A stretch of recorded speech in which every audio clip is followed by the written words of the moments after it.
শিক্ষা ব্যবস্থার বেহাল অবস্থা কেন? মানিক শাহ জবাব চাই, জবাব দাও। মানিক শাহ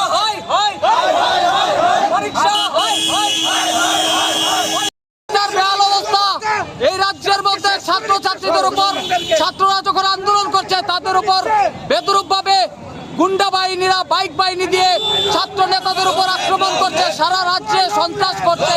তার এই প্রতিবাদে মানিক শাহকে সেম রাজ্যের শিক্ষা ব্যবস্থার বেহাল অবস্থা। আজকে সারা রাজ্যে আপনারা জানেন স্কুলগুলিতে শিক্ষক নেই, সারা রাজ্যে ছাত্রছাত্রীরা প্রতিবাদ করছে, তাদের উপর আক্রমণ করছে, তাদের বাইক বাহিনী দিয়ে, হেলমেট বাহিনী দিয়ে।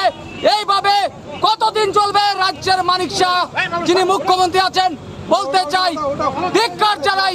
দেখুন এই রাজ্যের পুলিশ প্রশাসন লেলিয়ে দিয়ে, মুখ্যমন্ত্রীর প্রশাসন লেলিয়ে দিয়ে আমাদের উপর আক্রমণ করছে, পুলিশ লেলিয়ে দিয়ে। ধিক্কার জানাই, সেম